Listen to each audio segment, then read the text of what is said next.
We're very excited about this Tech for Humanity initiative. It is a university-wide comprehensive effort that is focused on creating human-centered outcomes from technology innovation. And so that comprises a range of disciplinary forms of expertise.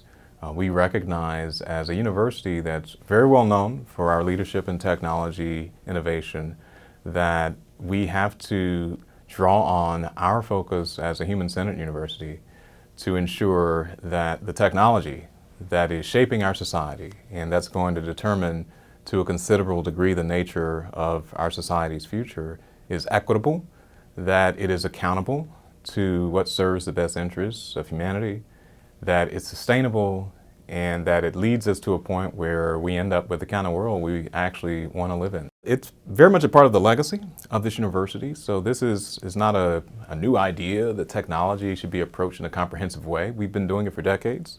Back in the 1970s, for example, our College of Liberal Arts and Human Sciences started a Center for Science and Society that actually was led by one of our faculty in philosophy, Joseph Pitt. And that actually led to what is now our Department of Science and Technology Society that's in the Liberal Arts and Human Sciences College. We started one of the earliest areas of research in human-computer interaction in the 1980s. By the 90s, the university had formed that into an actual center. It was one of the first in the nation. So there's a long history here of thinking about technology by considering especially humanity and what it means for people. If we consider our Beyond Boundaries vision at Virginia Tech, Timothy Sands, our president, has focused on 2047 as a point on which we have to gaze in order to consider what we should be doing now. You know, that's over 3 decades from now, around 3 decades from now. It's pretty far away, it seems, but we'll be there before we know it. But that anticipatory vision is really important because the kinds of changes that we've seen just in the past 5 or 10 years have been considerable. Can you imagine what the next 3 decades are going to bring? Well, we have to.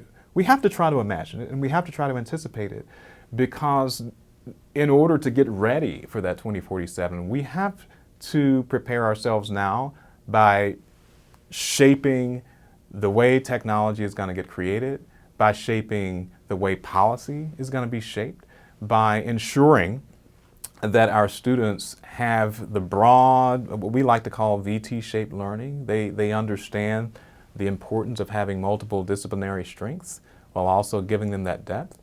So that forward-looking vision is not just 5 years ahead, it's not just looking 10 years ahead, it's 3 decades ahead, is especially important because we could easily end up in a society that almost no one wants to live in, with no more privacy, with all of our information being controlled purely for profit, with no concern about how it impacts the people who are most affected by it. Or we could end up in a society where we say in 2047, you know what, I'm so glad that back in 2019 that Virginia Tech and these other institutions that were focused on technology were humanistic about it, that they realize that it actually has to be accountable to the most important human interests. So that's why we're doing the Tech for Humanity initiative. There's a lot at stake, but it's also going to be very exciting.